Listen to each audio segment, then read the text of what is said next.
اما بعد فاعوذ باللہ من الشیطان الرجیم بسم اللہ الرحمن الرحیم وَلِمَنْ خَافَ مَقَامَ رَبِّهِ جَنَّتَانِ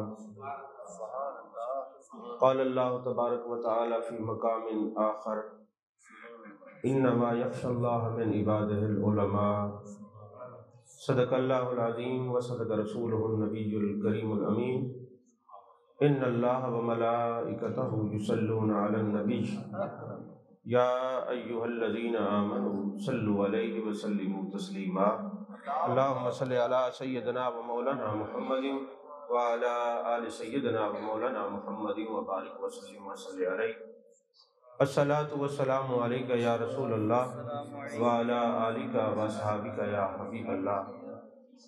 تمام تعریفیں اللہ تبارک و تعالیٰ کے لیے جو خالق کائنات بھی ہے، مالک ششجہات بھی، جو احد بھی ہے، صمد بھی ہے، جس کی شان لم یلد بھی ہے ولم یولد بھی۔ لا تعداد یہ درود و سلام بارگاہ سید الانام، شفیع رحمت، والی امت، شاہ خوباں، جان جانا، شہنشاہ حسینہ، سید سروراں، سیاہ لا مکان، تتمہ دوراں، سرخیل زہرہ جمالا، رازدان ماؤہا، شاہد ما طغا، صاحب علم نشرہ، معصوم آمنہ، احمد مجتبہ حضرت محمد مصطفیٰ صلی اللہ علیہ وآلہ وصحبہ وبارک وسلم کی دربار ناز میں اپنی عقیدتوں، ارادتوں، محبتوں کا خراج پیش کرنے کے بعد آپ حضرات جانتے ہیں آج کی یہ روحانی، ایمانی، عرفانی محفل پاک میرے برادر اکبر، فاضل جلیل، عالم نبیل، سفیر عشق رسول، خادم القرآن، حضرت علامہ مولانا قاری نور محمد فاروقی رحمۃ اللہ علیہ کے عرس پاک کی محفل ہے۔ عزیزان محترم، وقت چونکہ مختصر ہے اور علماء دائیں بائیں تشریف فرما ہیں اور میری سمجھ کے مطابق کوئی مہمان نہیں ہے، سب گھر والے ہیں، اور مشرقی روایات میں گھر والوں کا نام سٹیج پہ ویسے ہی نہیں لیا جاتا۔ عزیزان محترم، چونکہ چند منٹ ہیں، آپ توجہ سے بات کو سنیں گے تو میں کچھ عرض کر سکوں گا۔ چونکہ تاجدار صداقت، یار غار و مزار، رازدار نبوت حضرت سیدنا ابو بکر صدیق رضی اللہ تعالی عنہ کے عرس سراپہ قدس کی محفل بھی ہے، اور پھر اس مجلس میں آپ کا ذکر نہ ہو تو پھر یہ جو مجالس ہیں برکات سے خالی ہوں گی۔ تو میں آپ کے سامنے جو 2 آیات پڑھنے کا شرف حاصل کیا ہے ان پر تھوڑا کلام کر کے پھر علم کی کوئی ایک بات کریں گے۔ یہ یاد رکھیے، وَلِمَنْ خَافَ مَقَامَ رَبِّهِ جَنَّتَانِ، تفسیر در منصور اٹھائیے، تفسیر مظہری اٹھائیے، اس میں بھی یہ بات لکھی ہوئی ہے کہ اس آیت کا شان نزول بھی حضرت صدیق اکبر رضی اللہ تعالیٰ عنہ کی ذات ببرکات ہے۔ جو اللہ کے خوف سے گناہوں کو ترک کرتے ہیں، اللہ ان کو 2 جنتیں عطا فرماتا ہے۔ تو حضرت صدیق اکبر رضی اللہ تعالیٰ عنہ کی ذات ببرکات وہ ہے جن کی زندگی میں اللہ نے ان کے لیے 2 جنتوں کا اعلان فرمایا ہے۔ اور یاد رکھیے، صرف آپ کے لیے 2 جنتوں کا اعلان تو فرمایا، کہیں اللہ تعالیٰ نے فرمایا کہ لا تحزن ان اللہ معنا، اور کہیں فرمایا یا ایھا الذین آمنوا اتقوا اللہ وکونوا مع الصادقین، اور کہیں فرمایا وسیجنبھا الاتقی، اور کہیں فرمایا ان اکرمکم عند اللہ اتقاکم۔ یہ ساری جو آیات بینات ہیں یہ اللہ نے صدیق اکبر رضی اللہ تعالیٰ عنہ کے سہرے بیان فرمائے ہیں، شانیں بیان فرمائی ہیں، عظمتیں بیان فرمائی ہیں۔ اور حضرت صدیق اکبر رضی اللہ تعالیٰ عنہ کی ذات بابرکات وہ ہے کہ جب آپ دنیا سے تشریف لے گئے اور آپ کو سپرد الہ اور سپرد رسول کیا گیا سپرد خاک تو ہم جیسے ہوتے ہیں۔ تو حضرت صدیق اکبر رضی اللہ تعالیٰ عنہ کو سپرد الہ اور سپرد رسول کیا گیا۔ تو حضرت مولا کائنات حضرت علی کرم اللہ وجہ الکریم فرماتے ہیں میں نے اپنی سر کی آنکھوں سے جان کائنات، جان عالم مصطفیٰ، جان رحمت صلی اللہ علیہ وسلم کو صدیق اکبر کی قبر انور پہ کھڑے ہوئے دیکھا۔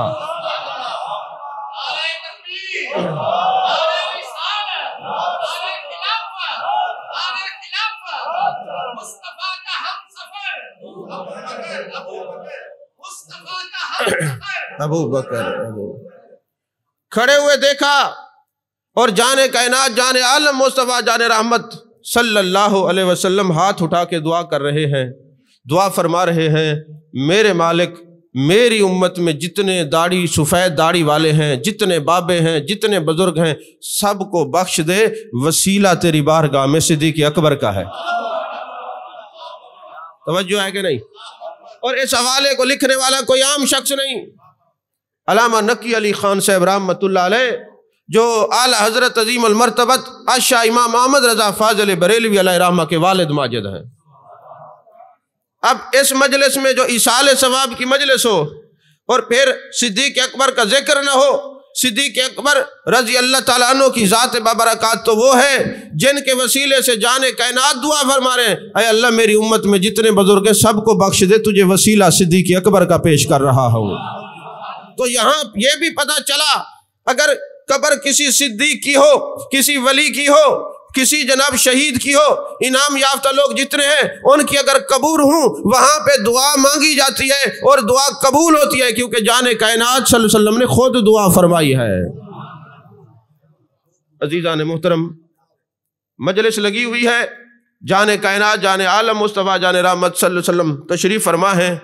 کبھی کبھی میں ایک بات سوچتا ہوں، میرے ذہن میں بیٹھے خیال آتا ہے جب تاجدار ختم نبوت صلی اللہ علیہ وسلم کی مجلس لگی ہوگی اور نبی کے یار صحابہ آپ کے چہرے منورہ کو دیکھ رہے ہوں گے، اور پھر یہ صبح شام، یہ ہوا، یہ موسم، یہ کہتا تو ہوگا پہلے کس کو سلام کروں؟ ان نظروں کو سلام کروں جو ودھا کے چہرے کو دیکھ رہی ہیں، یا ودھا کے چہرے کو سلام کروں جو اپنے صحابہ کے چہروں کو تک رہے ہیں؟ تو پھر دل یہی کرتا ہے کہ سلام تو محبوب کو ہر وقت پیش کرتے ہیں، ان صحابہ پہ بھی سلام ہو جو عظمت مصطفیٰ اور حسن مصطفیٰ کے چوکیدار ہیں، جو حسن مصطفیٰ صلی اللہ علیہ وسلم کے چوکیدار ہیں۔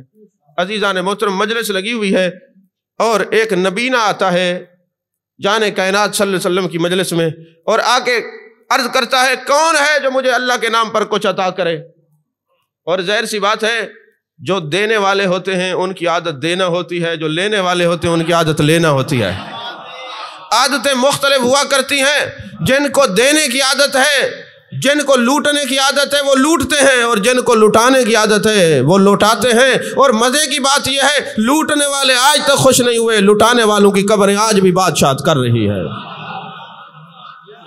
لوٹنے والوں کی بات جو قبریں آج بھی بادشاہت کر رہی ہیں، تو پھر آپ اندازہ لگائیے ایسی مجلس لگی ہو، لٹانے کی بات آئے تو کون کھڑا ہوگا؟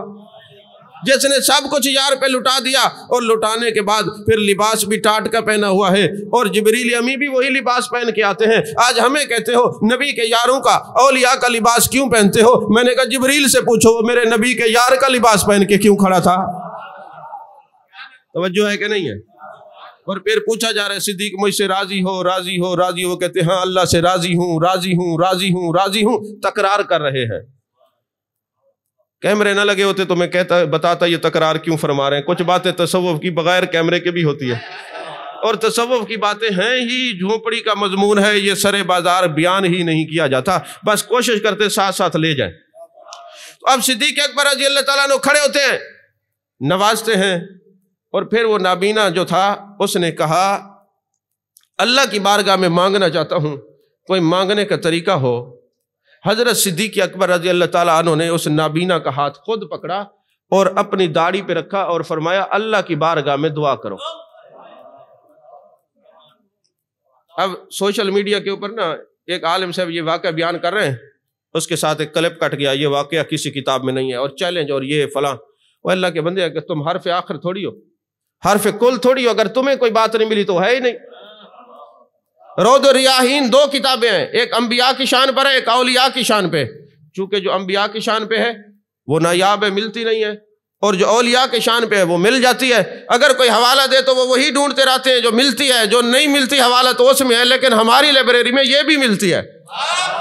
توجہ ہے کہ نہیں ہے؟ اور ہم نے یہاں سے بھی نہیں، کینیڈا کی یونیورسٹی سے، ٹورنٹو سے وہ منگایا مخطوطہ، اس میں یہ واقعہ موجود ہے۔ توجہ ہے کہ نہیں ہے؟ عزیزان محترم، پھر حضرت صدیق اکبر رضی اللہ تعالیٰ عنہ کی داڑھی مقدسہ پہ وہ نابینا ہاتھ رکھتا ہے اور دعا کرتا ہے، میرے مالک تجھے تیرے صدیق کی داڑھی کا واسطہ ہے، مجھے بینائی عطا کر دے، میں نابینا ہوں، مجھے بینا کر دے۔ جیسے یہ دعا کی بینائی لوٹ آئی، آنکھیں سلامت ہو گئیں۔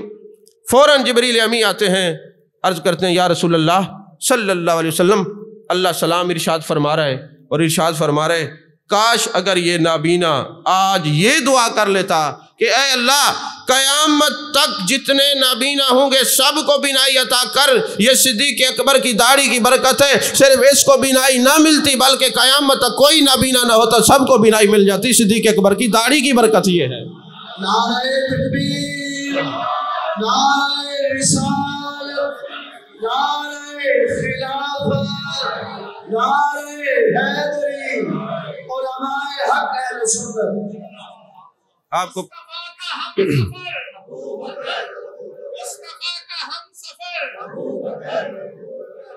آپ کو پتہ ہے پیسے تو مجھے بات بھول جاتی ہے، میں صرف قاری محبوب صاحب کے ڈر سے نہیں منع کر رہا کہ بعد میں یہ کہیں ناراض نہ ہو جائے، ان کی وجہ سے میں منع نہیں کر رہا، ورنہ آپ کو پتہ ہے مجھے بات بھول جاتی ہے۔ اگر آپ توجہ سے میری بات سنیں گے تو پیسے دینے سے زیادہ مجھے سکون ملے گا۔ توجہ ہے کہ نہیں ہے؟ عزیزان، یہ میرے بھائی ہیں، دوست ہیں۔ پہلے میں نے ایک جملہ کہا ہے، آپ لوگوں کو سمجھ ہی نہیں آیا، جو میں نے کہا مشرق کی روایت ہے، گھر والوں کا نام سٹیجوں پہ نہیں لیا جاتا، آپ کو سمجھ گئی میں نے کیا کہا؟ توجہ ہے کہ نہیں ہے؟ عزیزان محترم، حضرت سیدنا صدیق اکبر رضی اللہ تعالیٰ عنہ کی شان دیکھیے، عظمت دیکھیے۔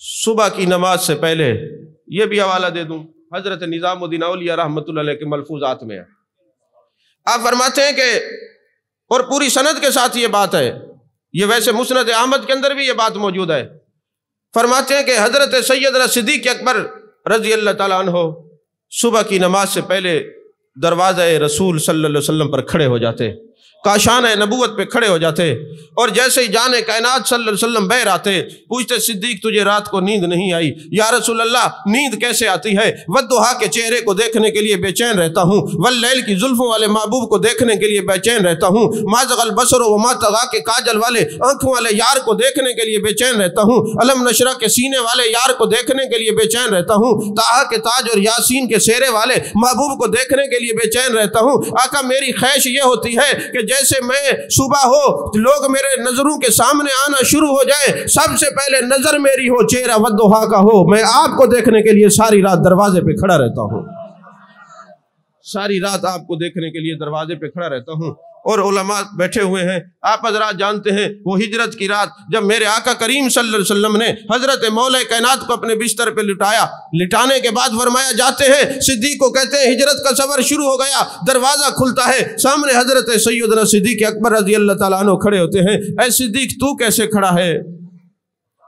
ہجرت کا حکم جبریل لے کے آیا، پھر ہم نے اس کو بتایا جس کو ہم نے بستر پہ لٹایا، یا جبریل جانتا ہے یا رب جلیل نے جو پیغام بھیجا، حکم دیا، رب جلیل نے لے کے آئے، جبریل امی بتایا میں نے مولا کائنات حضرت علی کرم اللہ وجہ الکریم کو ہے، تجھے تو بتایا نہیں، تجھے کیسے خبر ہوئی؟ میرے آقا کریم صلی اللہ علیہ وسلم کا یہ فرمانا تھا۔ حضرت سیدنا صدیق اکبر رضی اللہ تعالیٰ نے فرمایا، اے جان کائنات، اے جان عالم، ایک مرتبہ آپ نے فرمایا تھا ایک اللہ کا بندہ ہجرت کرے گا، وہ راتیں گزر گئیں، لیل و نہار کی گردشیں آتی رہیں، راتوں کو صدیق سویا نہیں، در مصطفیٰ کاشان نبوت پہ کھڑا رہا، نہ جانے کس وقت پیغام آ جائے اور ہجرت کا سفر شروع ہو جائے۔